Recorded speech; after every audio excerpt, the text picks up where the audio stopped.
They decided for me before I finished sitting down. I heard my name spoken in a steady, practiced voice, followed by details about my life that sounded rehearsed, polished, final. The person speaking didn't look at me. No one did. Papers were adjusted. A pen clicked once. Someone nodded as if what had just been said closed the matter. I was right there, close enough to hear my own future being outlined, yet invisible enough to be excluded from it entirely. I remember noticing how calm everyone seemed. That was the part that scared me most. There was no debate, no pause, no question directed my way. Just a smooth handoff of authority, as if this conversation had already happened somewhere else, without me. I opened my mouth once, then stopped. Not because I agreed, but because I suddenly understood something colder. This wasn't a misunderstanding. It was a conclusion they had reached long before I arrived. By the time the moment passed, I realized this hadn't started today. Today was just when I finally saw it. The room settled into a quiet that felt rehearsed. Someone cleared their throat. Another person smiled at me, thin and encouraging, the way you smile at someone you expect to comply. I sat still, my hands folded, my heartbeat loud in my ears. No one asked if I was comfortable with what had just been decided. No one asked if I wanted to add anything. My silence was taken as confirmation, stamped and filed away. I watched them more closely then. I stopped listening to the words and started tracking the movements. Who leaned forward when decisions were made? Who avoided eye contact? Who waited to see which way the room tilted before reacting? It became clear that there was an order here, one I had never been invited to understand. Certain voices carried weight. Others echoed them. Mine was absent, not because I lacked it, but because no one had made space for it. What struck me most was how natural it all seemed to them. There was no sense of guilt, no hesitation. This was presented as care, as efficiency, as doing what was best. That phrase hovered in the air, unchallenged, like a shield. Best for me, best for everyone, best not to complicate things. I had heard it before, but never this clearly, never with the door quietly closing behind it. I felt a familiar urge rise up, the instinct to correct the record, to explain myself, to insist on being included. It had always failed me in the past. Every time I pushed back, I was labeled difficult, emotional, too sensitive. The problem was never the decision. The problem was my reaction to it. Sitting there, watching the same pattern unfold with new confidence, I understood that speaking now would only reinforce the role they had already assigned me. So I didn't. That was the first, deliberate choice I made that day. Instead, I listened. I noted how quickly the conversation moved on once my input was removed from the equation. How smoothly plans progressed when there was no resistance to slow them down. I noticed the relief in the room, subtle but real, as if my silence had lifted a burden they hadn't wanted to carry in the first place. It was easier this way, for them. Someone referenced a timeline, casually, as if it were common knowledge. Another person mentioned paperwork that had already been prepared. I caught a shared look between two people across the table, brief and practiced, the kind that comes from prior agreement. None of it was dramatic. That was the unsettling part. This wasn't chaos or cruelty. It was order. It was process. And I was not part of it. I began to understand that this wasn't about one decision. It was about a system that functioned best when I stayed quiet. My silence didn't disrupt it. It completed it. As long as I didn't object, everything moved forward cleanly, efficiently, without friction. The moment I spoke, I became the problem. The moment I stayed quiet, I became manageable. That realization hurt more than the decision itself. When the meeting finally ended, people stood and gathered their things. A few offered gentle reassurances, the kind that sound supportive but require nothing in return. I thanked them. I kept my voice steady. I gave no indication that anything was wrong. Inside, something shifted. Not anger, not fear. Awareness. I replayed the moment in my mind as I walked away. The way my name had been used, the certainty in their tone, the absence of any invitation for me to participate. It all fit together too neatly to be accidental. This wasn't the first time decisions had been made without me. It was just the first time I stopped telling myself it was temporary. I didn't go home and confront anyone. I didn't demand explanations. I didn't ask for reassurance. I did something far quieter and far more dangerous. I started paying attention. I started noticing details I had been trained to overlook: dates, language, assumptions that only made sense if conversations had already happened behind closed doors. For the first time, I understood the real role silence played in my life. It wasn't the absence of power. It was how power was taken from me, slowly, politely, under the guise of concern. And if silence had been used against me for this long, I realized it could also be used differently. That day didn't end with a fight or a breakdown. It ended with a decision no one else knew I had made. I wasn't going to argue. I wasn't going to protest. I was going to watch. I was going to let them continue believing I didn't see what was happening. Because the moment they stopped guarding their words was the moment the truth would start showing itself. They repeated the decision as if it had always been true, not in a formal way, not even carefully, just casually, folded into conversation like a detail that no longer required explanation. Someone referenced it while standing near the door, already halfway turned away, and everyone else nodded as though it were common knowledge. The way you nod when something has been settled and there's no point revisiting it. I realized then that what I'd witnessed earlier hadn't been the decision itself. It had been the announcement. No one looked at me when they said it. They spoke about me, not to me, using my name as if it were a label rather than a person. I felt that strange disconnect again. The sensation of being physically present while socially erased. It was subtle enough that, if I complained later, I would sound dramatic. That was the brilliance of it. Everything was done politely, reasonably, with concern wrapped tightly around control.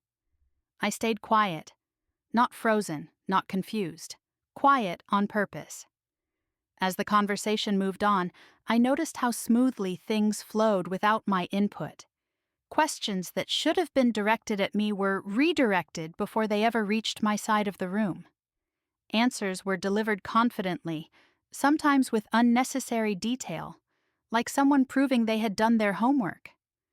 I watched how easily authority transferred from one person to another, all without stopping to ask whether I agreed with any of it. There was a rhythm to it, a familiar one: decision first, justification second, moral framing last. It was always presented as care, as efficiency, as sparing me stress. Best for you. Easier this way. No need to worry about it.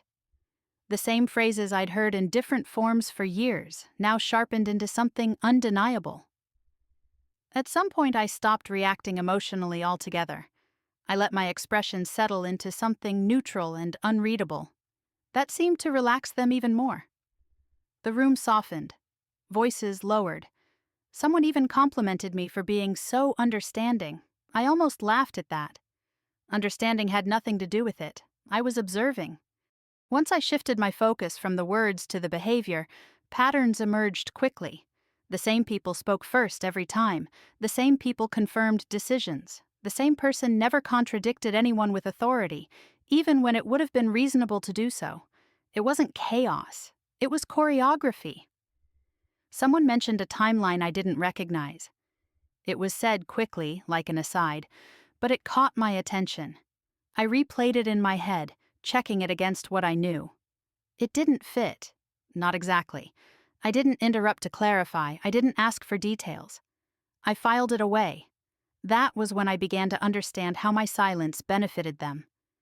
Without my questions, there was no friction. Without my objections, there was no need to explain themselves fully. Silence allowed them to move faster, to smooth over gaps, to treat assumptions as facts. My presence without participation became a formality, something they could point to later if necessary. I was there. I heard it. I didn't object. That was enough. After the main conversation ended, smaller ones broke out around me. None included me.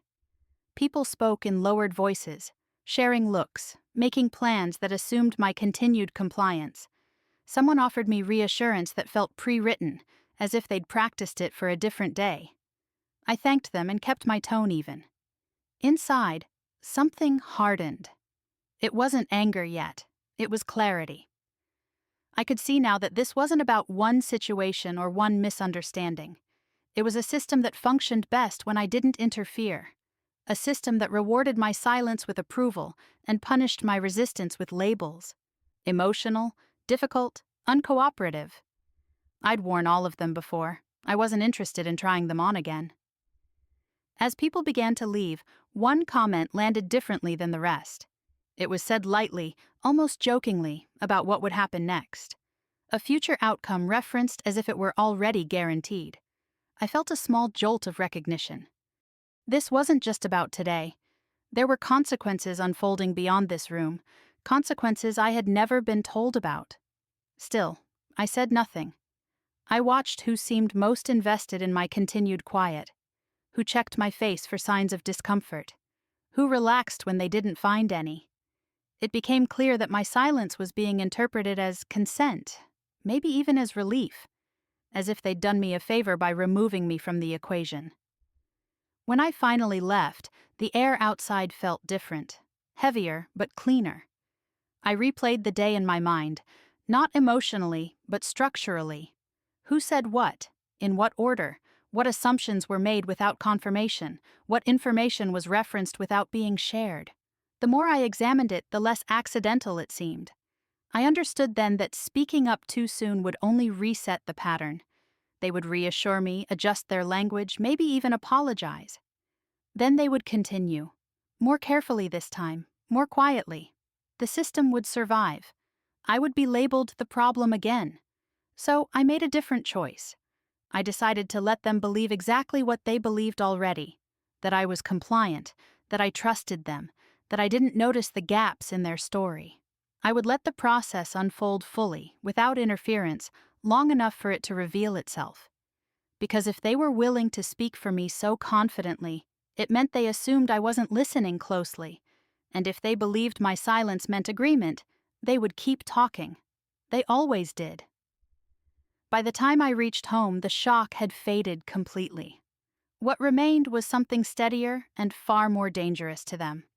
Patience. Not the kind that waits to be rewarded, but the kind that watches systems expose themselves. Whatever had been decided today wasn't finished. It was only beginning.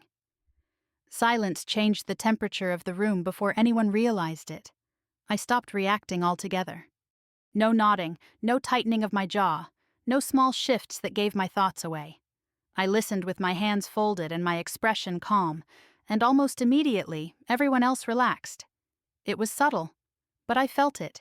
Shoulders dropped, voices smoothed out. The tension they'd braced for never arrived. They thought they had me. That was when they started talking more freely. I noticed how quickly people filled the space when I didn't. Explanations grew longer. Justifications became unnecessary. Someone repeated themselves, not because I'd asked, but because they wanted to be convincing. When silence doesn't push back, people assume it's permission to continue. I let them. Inside, something had shifted. Silence was no longer shock or self-protection. It was deliberate. I wasn't trying to be agreeable. I was watching patterns take shape. Who spoke first when a decision needed to be reinforced? Who waited to confirm it? Who never contradicted authority, even when the facts wobbled slightly? It wasn't random. It never had been. The same voices rose at the same moments, like cues in a script I'd never been given. I realized then that my role had always been reactive. They expected me to object, to ask questions, to get emotional. That reaction had justified everything that followed. The reassurance, the dismissals, the labels. Without it, they didn't quite know what to do with me. So they assumed compliance instead. Someone complimented me for being so easy about all this. Another person remarked that things were much smoother when everyone trusted the process. I thanked them, quietly, and watched the relief spread across their faces. My silence had become a gift to them, proof that their approach worked. That's when the small inconsistencies began to slip through.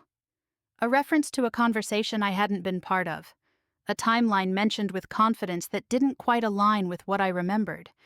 A casual assumption that I had already agreed to something I'd never been asked about. Each detail was minor on its own, easy to dismiss if I were still reacting emotionally. But I wasn't. I began stacking them mentally, one on top of another, building a picture I hadn't seen before. This wasn't care, it was management. And silence made me easier to manage. What struck me most was how rewarded that silence was. People smiled at me more. They spoke gently, as if I were fragile. Decisions continued without me, but now they were framed as kindness. You don't have to worry about this. We've got it handled. We didn't want to overwhelm you. The more I stayed quiet, the more they congratulated themselves. I understood then how the system sustained itself. It wasn't enforced through cruelty or threats. It was reinforced through relief. Everyone benefited when I didn't complicate things. My silence reduced friction, and friction was the only thing that ever slowed them down. That realization didn't make me angry. It made me precise. I stopped even considering whether to interrupt. Instead, I focused on what needed verification. Dates, language, who had access to what information and who didn't. I began separating what was being said from what could be proven, not on paper yet, just in my head, quietly. There was a moment when someone assumed I'd be fine with the next step. It was said lightly, like a kindness, and followed immediately by a change of subject. I felt the urge to stop them rise in my chest. It would have been easy to correct the assumption right there, to remind them that they hadn't asked. I didn't, because something else had become clear. If I spoke now, they would retreat. They would adjust their language, tighten their coordination, close ranks. Silence, on the other hand, made them careless. And carelessness leaves traces. I began to see how often they relied on my passivity as proof of agreement. How often decisions were justified later by the fact that I hadn't objected at the time. Silence wasn't neutral here.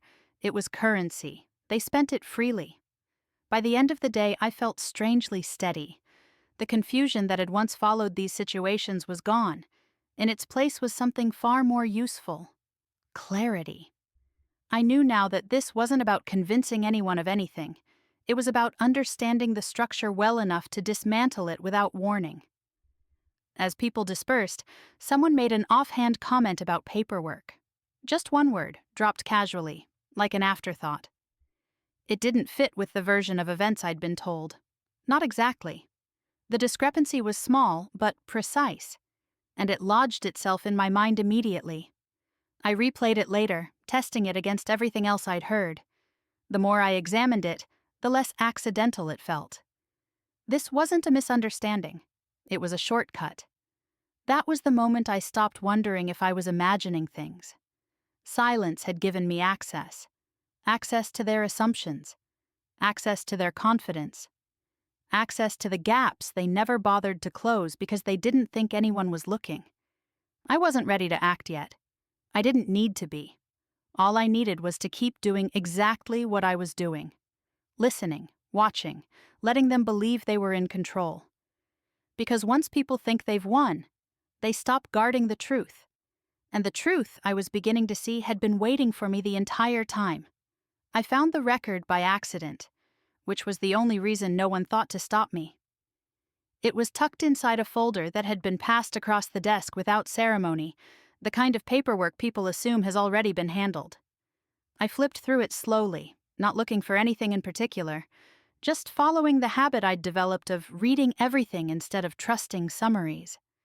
At first, it all looked ordinary. Dates, signatures, clean formatting, nothing that suggested conflict. Then one line made me pause. It wasn't dramatic. It wasn't even wrong at a glance. It was just off. A date placed slightly earlier than it should have been, early enough to change the sequence of events I'd been told, early enough to suggest decisions had been made before anyone claimed they were. I didn't react, not outwardly. I read the line again, carefully, then moved on as if nothing had caught my attention. I knew better than to stare too long at something that mattered. Instead, I finished reviewing the rest of the document, keeping my breathing steady, my expression neutral. Only later, when I was alone, did I pull it back out and examine it properly. I checked the date against my memory first, then against the timeline I'd been given verbally. They didn't match. Not exactly. I told myself it could be a clerical error. That was the generous explanation. But generosity had cost me too much already. I looked closer. The formatting was consistent. The handwriting matched. The placement of the date wasn't sloppy or rushed. It was deliberate, which meant it had been entered intentionally, not mistakenly. And if that date was intentional, then the story I'd been told couldn't be true.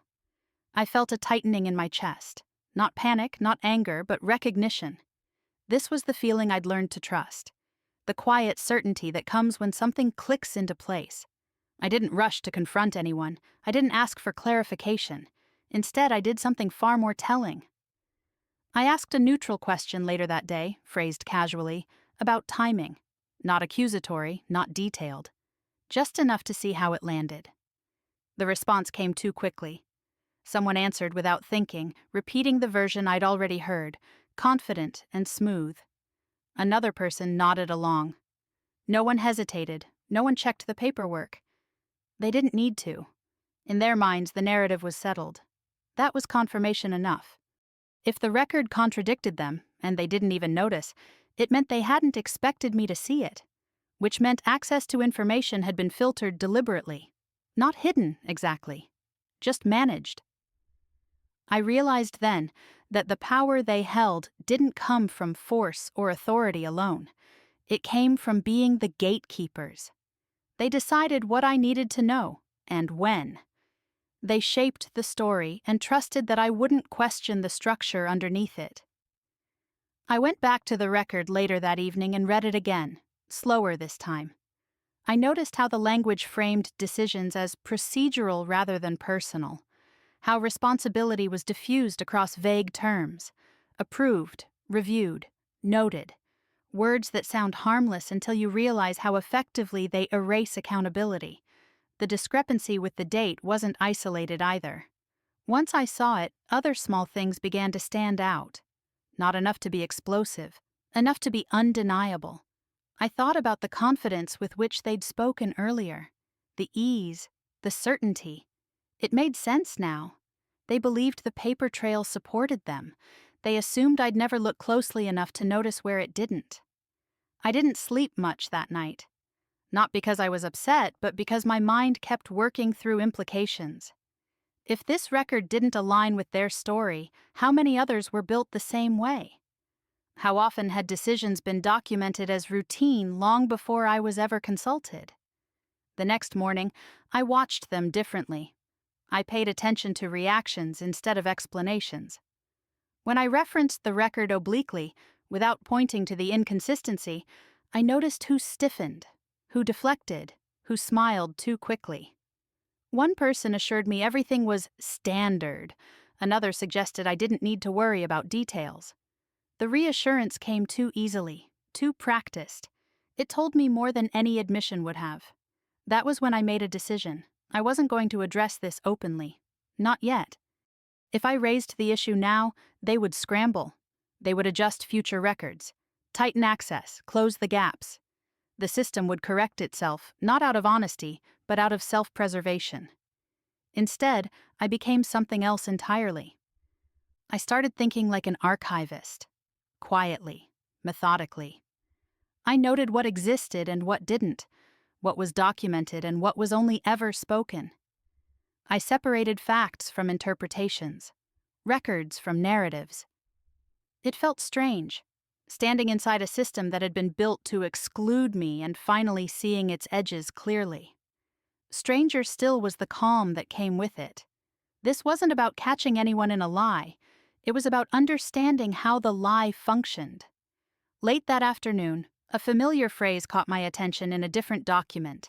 The wording was nearly identical to something I remembered from years ago. The same language, the same structure. At the time, I'd accepted it without question. Now it made my stomach drop. This wasn't new. The present discrepancy had roots, a history. And if the past followed the same pattern, Then today's record was just another link in a much longer chain. I closed the folder carefully and put it back where it belonged. No one needed to know what I'd seen. Not yet. As I left, I felt the weight of that realization settle in. The truth hadn't appeared suddenly. It had been there all along, waiting for me to look at it without asking permission. And now that I had, there was no going back.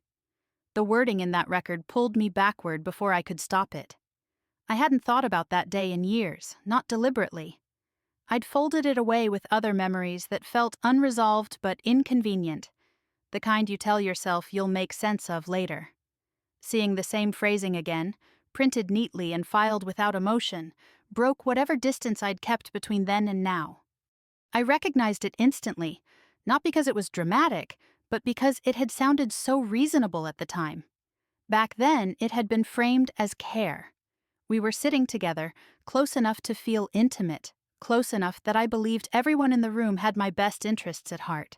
The tone was calm, reassuring, almost gentle. I remember how carefully they chose their words, how often they smiled as they spoke. It was presented as a conversation, but I realize now it was more of an announcement softened by concern. Someone spoke for me first. They explained my situation clearly, confidently, as if they'd rehearsed it. I nodded along, partly because I trusted them, partly because interrupting felt rude. Another person added details, filling in gaps I hadn't realized existed. I listened, trying to keep up, trying to understand what was being decided, and why it seemed to make sense to everyone but me. When I hesitated, even briefly, they noticed. Not with irritation, but with patience. That was the trap. Patience makes resistance feel childish. They told me it wasn't permanent, that it was just for now, that things would be fair later, once the timing was right, once circumstances settled. I remember the exact moment the promise was made. It wasn't written down. It didn't come with specifics. It was offered casually, like reassurance you give someone who's anxious for no reason.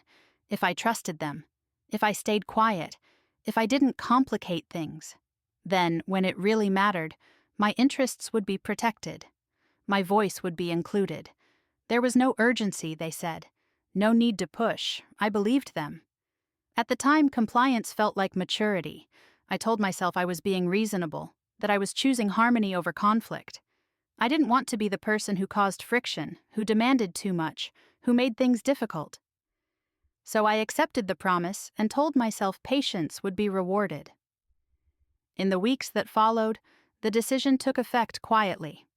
I was informed of outcomes rather than consulted about them. Updates replaced discussions. Every time I wondered if I should speak up, I reminded myself of the promise. Later, I told myself, this isn't the right moment. Don't rush it. The language they used was always vague. Soon, eventually, when the time comes. I noticed it, but I didn't challenge it. I assumed clarity would arrive when it mattered. That was my mistake. Over time, that promise became the reason I stayed silent through smaller exclusions. I waited through decisions that felt slightly wrong. I convinced myself I didn't have the full picture yet, that there was a plan I wasn't meant to see until the end. Years passed that way. Looking back now, with the record fresh in my mind, the signs were obvious. There were no timelines because none were intended. There were no documents because accountability wasn't the goal. The promise wasn't meant to be kept. It was meant to delay me. I can see it clearly now. The way responsibility was always framed as collective, the way outcomes were described as inevitable, the way my silence was praised as understanding. Each time I accepted it, the system learned something about me, that I would wait, that I would trust, that I would doubt myself before I doubted them. The cost of that trust was subtle but real. My role shrank without me noticing. Decisions solidified without my input. By the time I realized how far things had gone, it felt too late to question them without seeming unreasonable. That's what the promise had done. It trained me to accept less while believing more was coming. Sitting with the record in the present, I felt something shift that hadn't shifted back then. Not rage, not grief. Recognition. The promise and the documentation were two sides of the same mechanism. One soothed me into silence. The other cemented decisions in my absence. I understood now why the wording felt familiar. It was the same language, just without the warmth. Stripped of reassurance, it revealed its true purpose. When I came back to myself, fully back in the present, the room felt different, smaller. The memory didn't confuse me anymore. It clarified everything that followed. I hadn't been patient. I had been postponed. That realization didn't leave me bitter. It left me resolved. I no longer felt the need to wait for the right moment or the right permission. The moment had already passed, years ago, when the promise was made without intention. I folded the memory away again, but this time it fit neatly with everything else I'd uncovered. It wasn't an open wound anymore. It was evidence. I knew then that I wouldn't repeat the same mistake. I wouldn't accept reassurance without structure. I wouldn't trade my voice for comfort. The past had explained the present, and the present had made one thing clear. I wasn't going to wait again. I stopped waiting for information to reach me and went looking for it myself. It began quietly, almost politely. I made a call I'd never made before, asked for records I'd never thought to request. I didn't announce what I was doing or explain myself to anyone who had grown used to managing things for me. I simply stepped outside the family's version of events and into a system that didn't recognize hierarchy, only names and signatures. The difference was immediate. No one spoke over me. No one reframed my questions. I wasn't treated like a complication to be handled or a concern to be soothed. I was addressed directly, asked to confirm details, invited to clarify what I wanted. It felt unfamiliar, almost disorienting, how straightforward it was. I realized how rare it had been for anyone to assume I was the primary decision-maker. As I gathered what I could, I noticed how much had always existed without being offered to me. Records weren't hidden. They were simply summarized, filtered, delivered through someone else's voice.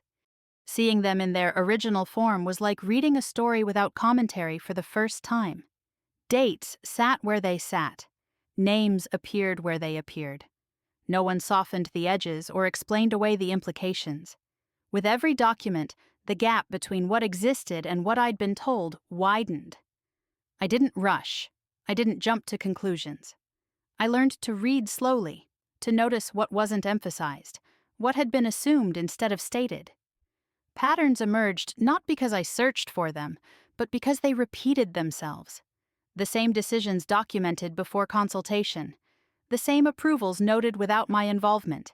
The same language that made everything sound routine and inevitable. What struck me most was how confident everyone had been while knowing so little. They'd spoken with certainty about outcomes that hadn't been finalized, about permissions that hadn't been granted. It hadn't occurred to them that I might one day see the unfiltered version. I kept my behavior unchanged on the outside. I didn't ask new questions at home. I didn't hint at what I was learning. If anything, I became quieter, less curious, less engaged. That seemed to reassure them. The assumption that I wasn't paying attention returned quickly, like a habit. But something shifted beneath that calm. Responses began to slow. Emails took longer. Information arrived with unnecessary explanations attached. I sensed a subtle resistance forming, the kind that hides behind courtesy. Not enough to be confrontational, just enough to test whether I would back off. I didn't. Instead, I refined my approach. I asked fewer questions out loud and documented more privately. I stopped sharing what I knew and started separating it from what I showed. I learned who controlled access and who merely repeated instructions. I noted who seemed uneasy when my name appeared on requests.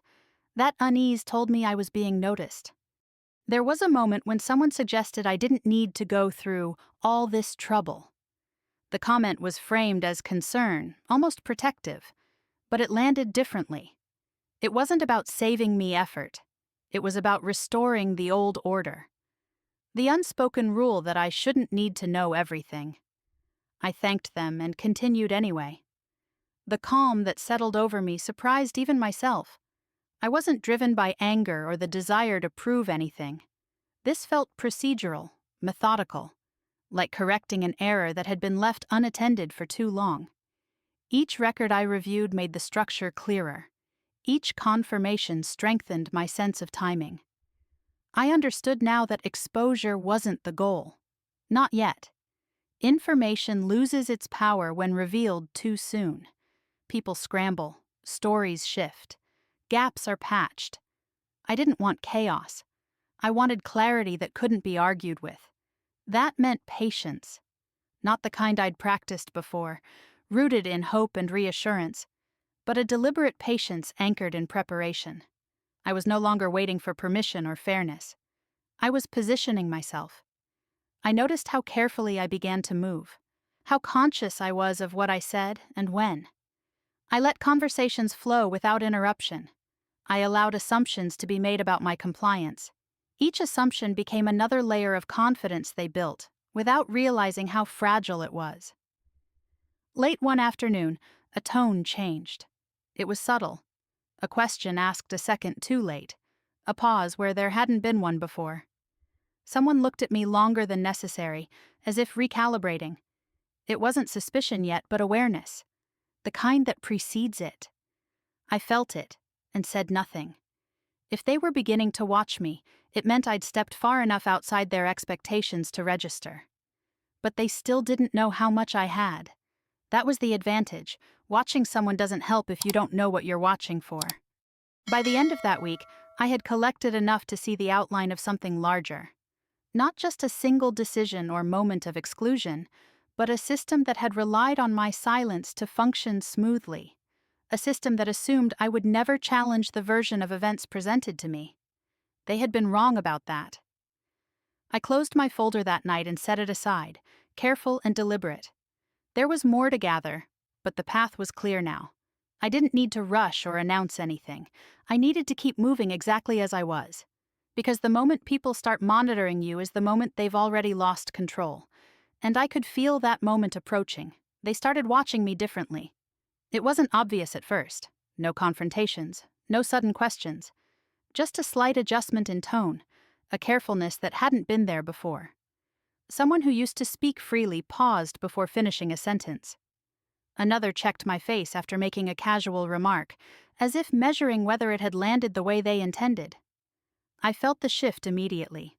People don't change their behavior unless something has unsettled them, and whatever had unsettled them wasn't something I'd said.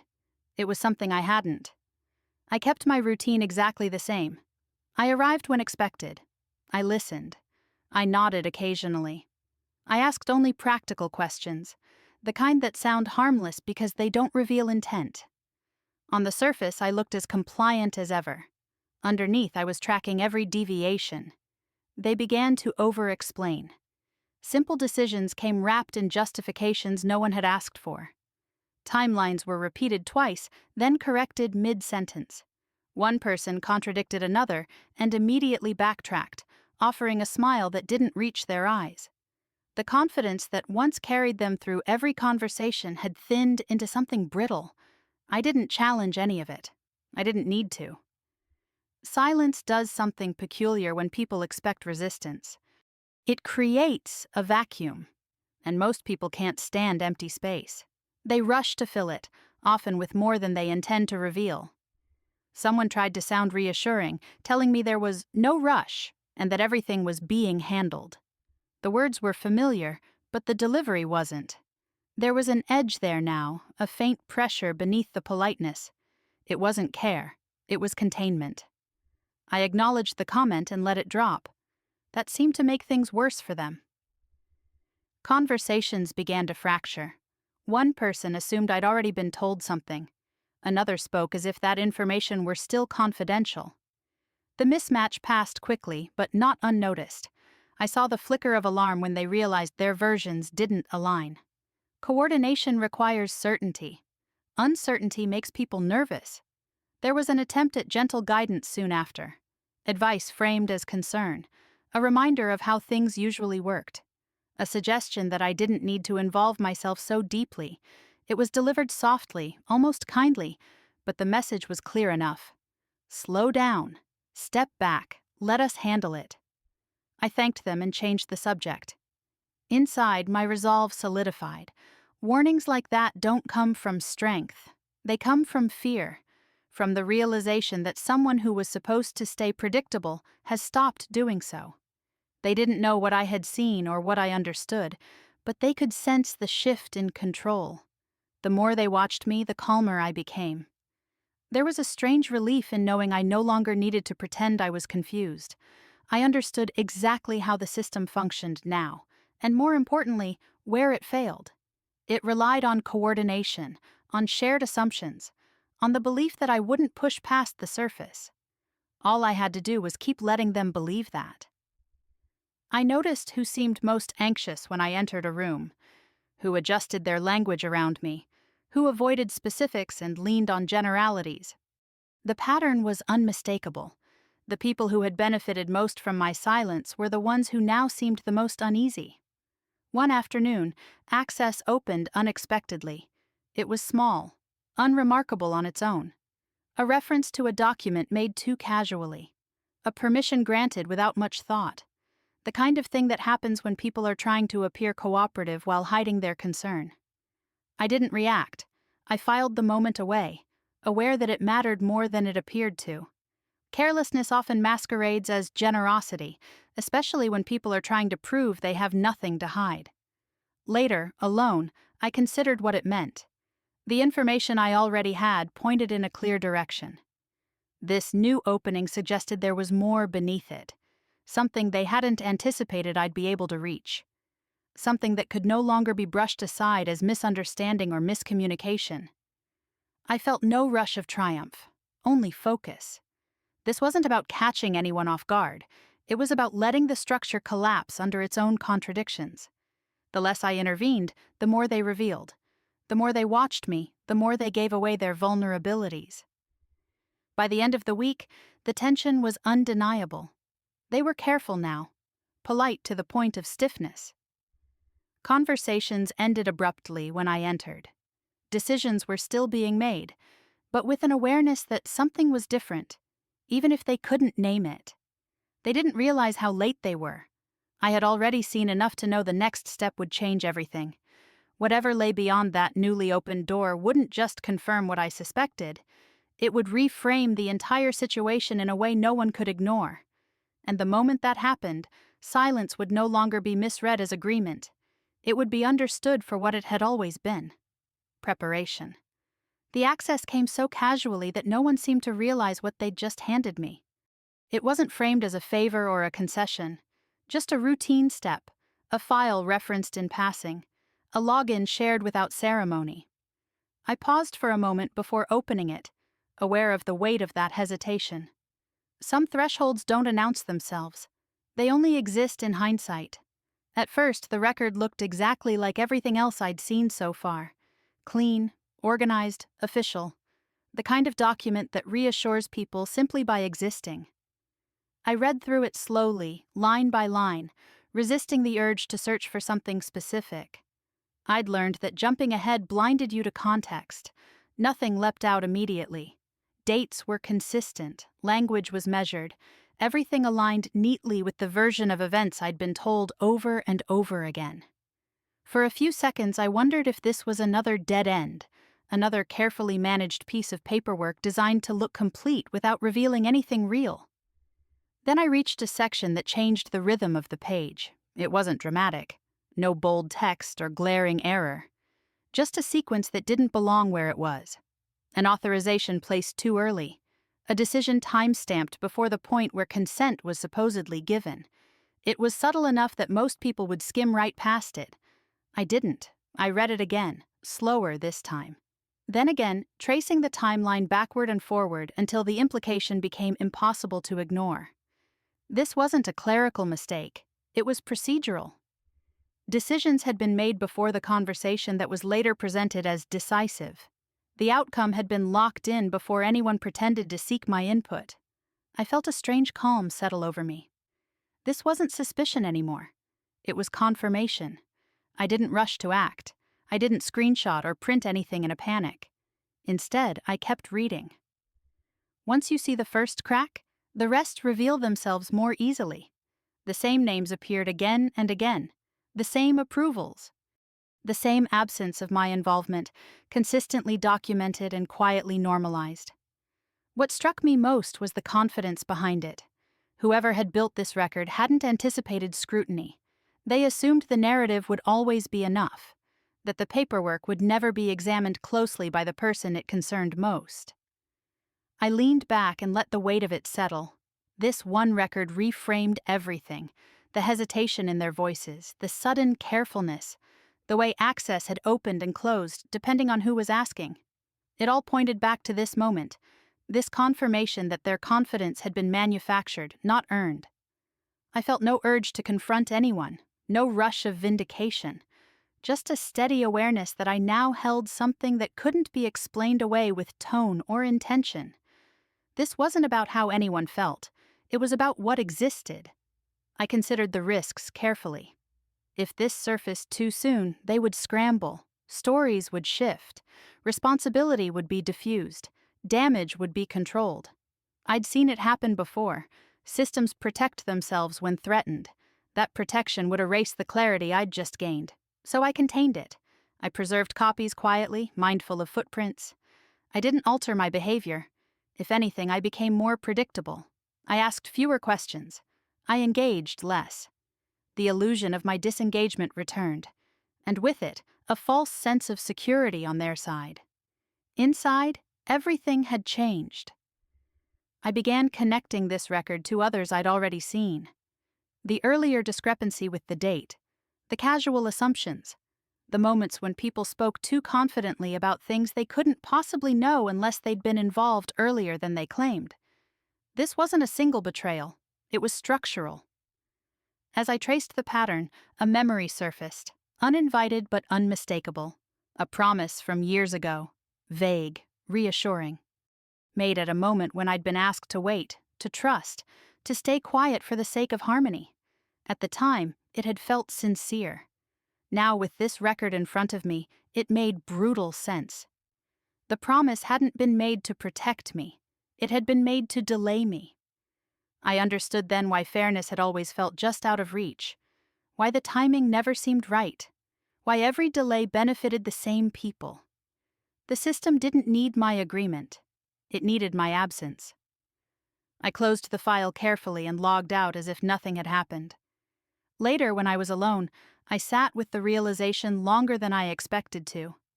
Not because it hurt, but because it completed something. Questions that had lingered for years finally had answers. Not emotional ones, structural ones. The silence I'd been praised for wasn't patience, it was permission. And now that permission had expired. I knew the next steps would require restraint, precision. The kind of calm that doesn't come from confidence, but from certainty. Whatever happened next would no longer be about interpretation or debate. The truth had been recorded long before anyone thought to control it. As I put everything away, I felt the line behind me disappear. There was no returning to uncertainty. No benefit in pretending I hadn't seen what I'd seen. The story had crossed a point where silence could no longer be mistaken for compliance. It had become something else entirely. Leverage. The line in that record made the memory surface with a clarity I couldn't ignore. It was a condition written plainly, almost clinically, but it explained something that had never quite made sense to me before. I read it twice, then closed the file and sat back, letting the realization settle. The discomfort I felt wasn't new, it was familiar, old. It belonged to a moment I'd spent years trying not to revisit. I remembered the day clearly once I stopped resisting it. We were gathered together, the atmosphere heavy but controlled, like a conversation that had already been steered into a narrow channel. I had gone in believing it was a discussion. I left understanding much later that it had been a reassurance session designed to keep me calm and compliant. They spoke carefully that day, voices low, measured. No one raised their tone or rushed me. That was part of what made it convincing. Authority didn't announce itself. It wrapped itself in patience and asked me to trust it. I was told not to worry. They explained that things were complicated, that timing mattered. that too many moving pieces were involved for everything to be decided at once. I was encouraged to see myself as mature, level-headed, someone who could handle uncertainty better than others. It felt like praise at the time. It felt like being chosen. Then came the promise. It wasn't formal or dramatic. No one leaned forward or lowered their voice. It was delivered casually, almost kindly, as if it were obvious.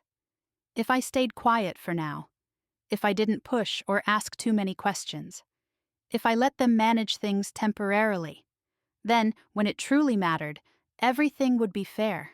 My interests would be protected. I wouldn't lose out. There was no timeline, no structure, just assurance. I remember nodding slowly, telling myself this was how adults handled difficult situations, that not everything had to be resolved immediately, that patience was a strength. I wanted to believe them, and they made it easy to do so. Looking back, the warning signs were there. The language was vague. The responsibility was always collective. No one said who would ensure fairness or how it would be measured. Everything depended on continued trust and continued silence. At the time, I didn't question it. I assumed clarity would come later. Later never came. Instead, small decisions began to happen without me. I was informed rather than consulted. Updates replaced conversations. Each time I considered speaking up, I remembered the promise. This isn't the moment, I told myself. Don't complicate things. Be patient. That promise became the reason I stayed quiet through things that made me uneasy. It explained away exclusions. It softened doubts. It turned my discomfort inward, making me question my own timing instead of their intentions. Years passed like that. What I see now, reading that record in the present, is how perfectly that promise aligned with the system I'd uncovered. It wasn't meant to resolve anything. It was meant to delay me, to keep me waiting long enough for decisions to become permanent. The record didn't just confirm what had happened, it explained why. The condition written there depended on my absence, on my non-interference, on the assumption that I would continue trusting without verification. Everything that followed that day had been built on that foundation. I felt a strange mix of regret and relief. Regret for how long I'd waited. Relief that I finally understood why waiting had never worked. The confusion I'd carried for years wasn't because I'd missed something. It was because something had been intentionally left unfinished. When I returned fully to the present, the weight of that realization grounded me. The promise no longer held emotional power over me. It had lost its ambiguity. Stripped of warmth, it was exactly what it had always been. A delay tactic. I saw now how carefully my silence had been cultivated, how reassurance had replaced accountability, how my desire to be reasonable had been used to remove me from the process altogether. That understanding didn't make me angry. It made me decisive. I didn't need their explanations anymore. I didn't need to confront them about the promise or demand apologies. The record spoke more clearly than memory ever could. It showed intent without emotion, outcome without justification. I closed my eyes for a moment and let the past settle into its proper place. It wasn't something to mourn or rewrite. It was something to learn from. When I opened them again, I knew exactly what came next. What followed wouldn't be fueled by resentment or a need to prove anything. It would be measured, controlled, corrective. The promise that had once kept me quiet no longer applied. It had expired the moment I saw it for what it was. Silence had been useful once. Now it had served its purpose. They walked into the room confident, and I let them. The atmosphere was almost relaxed, the way it gets when people believe the hardest part is already over. Chairs scraped softly against the floor. Papers were arranged without urgency. Someone joked under their breath, and another person smiled in response. This wasn't a battlefield to them, it was routine. I took my seat and said nothing. They spoke as though alignment had already been established. Plans were referenced casually, outcomes mentioned as if they were shared understandings rather than assumptions. The ease in their voices told me everything. They believed the narrative still belonged to them. I behaved exactly as expected. Polite, calm, agreeable. I nodded when appropriate, asked no questions that hinted at doubt, offered no resistance that might slow the rhythm of the conversation. I let them fill the space with their certainty, and they did so eagerly. Confidence makes people careless. Someone referenced a timeline, this time with more detail than before. Another person clarified a step, adding information that hadn't been necessary to share. Each statement stacked neatly on top of the last, reinforcing a version of events they believed was airtight. I listened and remembered every word. What they didn't realize was how perfectly their confidence aligned with what I already knew. Each assumption matched the documentation. Each casual reference confirmed a pattern I'd spent weeks assembling quietly. They weren't inventing anything new. They were repeating what had always been true, just not what they thought was true. I felt no urge to interrupt. This moment wasn't about correction. It was about completion. As the discussion continued, I noticed how little attention anyone paid to the structure of what they were saying. They spoke freely because they assumed no one was checking. They assumed I wasn't checking. That assumption had always been the foundation of their control. At one point, someone glanced at me as if expecting agreement. I met their eyes briefly and offered a neutral acknowledgement. That seemed to satisfy them. The conversation moved on. Inside, I felt remarkably steady. There was no anger left in me. No anxiety. Just a quiet awareness that everything they were saying was locking the outcome into place. They were building the contradiction themselves, brick by brick, without any help from me. I noticed the small things then. The way one person corrected another, then laughed it off. The way responsibility shifted mid-sentence, passed between people like an object no one wanted to hold for too long. Each adjustment only made the eventual collapse more complete. They believed they were reinforcing their position. In reality, they were eliminating any room to maneuver. I thought back briefly to all the times I'd been tempted to speak too soon, to clarify, to defend myself, to insist on being included. If I had, they would have tightened up. They would have smoothed the edges, closed ranks, controlled the story more carefully. Instead, they had grown comfortable. That comfort was my advantage. Someone made a definitive statement about consent, delivered with confidence and finality. It wasn't framed as an opinion, it was stated as fact. The room accepted it without question. I marked that moment silently.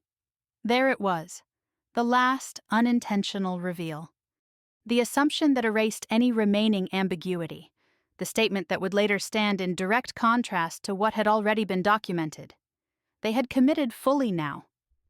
I felt the shift inside me then, subtle but complete. This was no longer preparation, it was readiness. Everything that needed to be said had been said. Everything that needed to be confirmed had been confirmed. I didn't need to prepare a speech or plan a confrontation. I didn't need to anticipate their reactions. The truth didn't require performance, it only required exposure. As the conversation wound down, the tone remained casual. People gathered their things, satisfied. There was no sense of urgency, no awareness that anything had gone wrong. That was the final irony. They believed they were leaving with control intact. I stayed seated a moment longer, letting the quiet settle. For years, silence had been interpreted as my weakness, as uncertainty, as consent. Today it had become something else entirely, a mirror, a filter, a way to let them reveal themselves without interference. I stood and followed them out, my expression unchanged. No one suspected that the moment they'd just passed through was irreversible, that every confident word spoken had now been matched against something far more durable than memory or intent, that their narrative, so carefully managed for so long, had finally been allowed to stand on its own. And it had failed. I didn't feel triumphant as I walked away. I felt precise, grounded, ready. There was nothing left to collect, nothing left to wait for. The next step would not be emotional or loud. It would be structural. I knew then that I wouldn't need to raise my voice or defend my position. I wouldn't need to convince anyone of anything. The truth had already been set in motion, and it would speak without me. All I had to do now was let it. The room went quiet the moment the record was introduced, not dramatically. Not with raised voices or sudden movement, just a pause that felt heavier than anything said before it, the kind of pause that interrupts confidence mid-stride. Someone reached for the document automatically, then hesitated, as if sensing for the first time that this wasn't a formality. I stayed still. The record spoke in a language none of them could override. Dates, authorizations, a sequence of events laid out without emotion or interpretation. It didn't accuse anyone. It didn't explain itself. It simply existed, complete and unbothered by the story that had been built around it. I watched the shift ripple through the room. Someone frowned, scanning the page too quickly. Another leaned in, then leaned back again, confusion tightening their jaw. A voice attempted to summarize what they were seeing, but the words came out uneven, rearranged to soften the impact. It didn't work. The facts didn't bend to tone. For the first time, no one spoke for me. They tried to reconcile the record with what they'd said earlier, to adjust the timeline just enough to keep the narrative intact. But the more they explained, the more the inconsistencies multiplied. Each clarification exposed another gap. Each attempt to smooth things over only drew attention to what couldn't be smoothed. I said nothing. That silence landed differently now. It wasn't interpreted as agreement or confusion. It was space. Space for the truth to stand on its own. And in that space, their confidence collapsed inward. One person laughed nervously and suggested it was a misunderstanding. Another appealed to intention, explaining what they'd meant rather than what they'd done. Someone else tried to reframe the outcome as reasonable, even if the process had been imperfect. The words came faster now, overlapping, interrupting each other. None of it mattered. The record didn't respond to explanations. It didn't acknowledge intent. It didn't adjust itself out of courtesy. It simply contradicted them, calmly and completely. I felt something settle inside me then, not relief, not vindication, finality. They looked at me differently now, not as someone to manage or reassure, but as someone who had been absent from the equation for too long. For the first time, I was being addressed directly, asked to confirm details, invited to speak. I answered minimally. There was no need to explain myself, no benefit in recounting how long I'd been ignored or how carefully the system had been built around my silence. The truth had already done that work. My voice wasn't needed to make it louder. Attempts at damage control followed quickly. They spoke about context, about complexity, about how difficult things had been at the time. They tried to fold emotion into the moment, to soften consequences with concern. But accountability doesn't respond to sympathy. The system that had once protected them now operated without bias. I watched them realize it. The moment recognition set in was unmistakable. One person stopped talking altogether, eyes fixed on the page. Another went rigid, their posture betraying how exposed they felt. The realization didn't arrive all at once. It spread slowly, deliberately, until it reached everyone in the room. This couldn't be undone. The decision that followed wasn't explosive. It didn't need to be. Authority shifted quietly, the way it always does when the structure changes beneath it. What had once been assumed now required consent. What had been decided in advance now required review. The power they'd relied on evaporated without drama. For years, they had controlled the story by controlling the flow of information. Now the information existed independently of them. It couldn't be filtered or reframed. It stood on its own, and in doing so, stripped them of the only advantage they'd ever had. I felt no urge to celebrate. This wasn't victory. It was correction. When the room finally began to empty, the atmosphere was different, quieter, heavier. No one joked, no one smiled. People moved carefully, as if aware that something irreversible had taken place. Conversations ended abruptly when I passed by. I gathered my things slowly. Someone tried once more to explain themselves as I stood. Not defensively this time, almost pleading. I listened without interrupting, then thanked them for their time. That was all. There was nothing left to say. The truth had already spoken. As I walked away, I thought about how long I'd been told to be patient, to trust, to stay quiet for the sake of harmony. All that silence once used to erase me had finally done something else. It had given them the space to reveal exactly who they were. I didn't feel lighter when I stepped outside. I felt grounded, as if something that had been tilted for years had finally leveled out. There was no rush of triumph, no sense of winning, just the quiet certainty that what should have been mine all along had been restored, not because I demanded it, but because the truth no longer needed me to. And that, I realized, was the most powerful position I'd ever been in. The quiet afterward was deeper than I expected. Not awkward, not tense, just settled. Decisions had been made, and for the first time, they no longer orbited around me without my consent.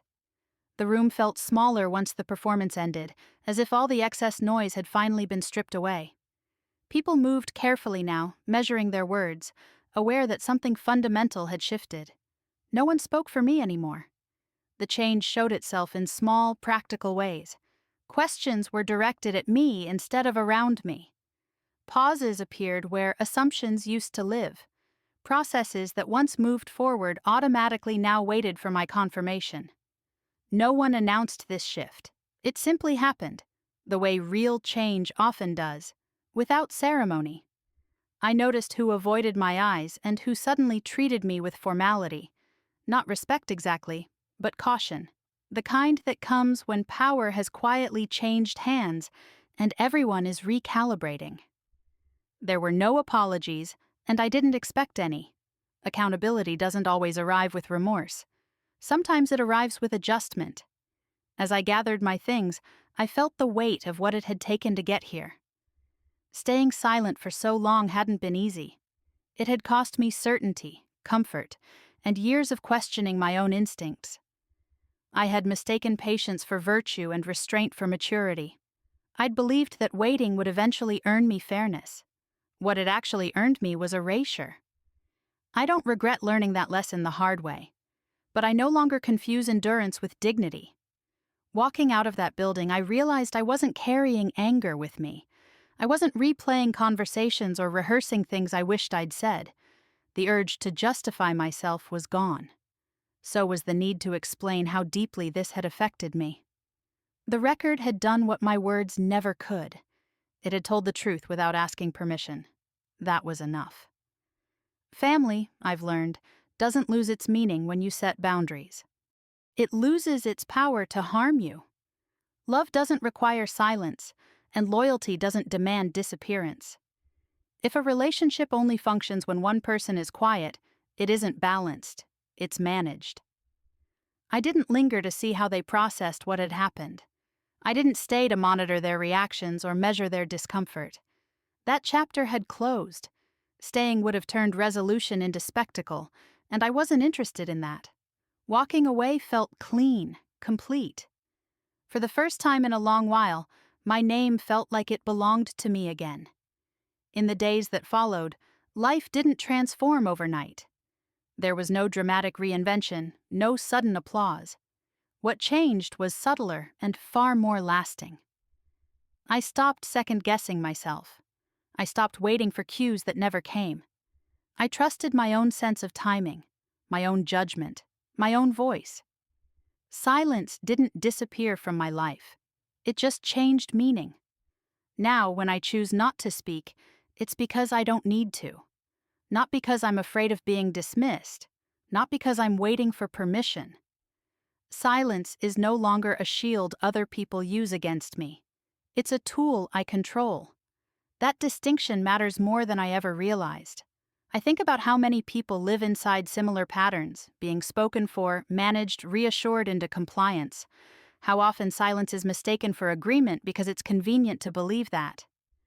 If you've ever felt that weight, if you've ever sat in a room where decisions about your life were made as if you weren't there, know this: you're not imagining it, and you're not powerless.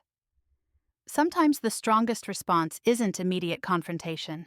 Sometimes it's observation, preparation, letting the truth gather its own momentum until it can no longer be redirected. If this story felt familiar, you're not alone. I'd love to hear from you. If you've ever been erased, spoken for, or pressured into silence, share your experience in the comments. Your story might be the one someone else needs to hear. And if you want to stay with me for more stories about reclaiming voice, dignity, and control in places where it was quietly taken, consider subscribing. These conversations don't end here. Thank you for listening all the way through. Your time matters, your voice matters. And whether you speak now or later, make sure it's always on your own terms.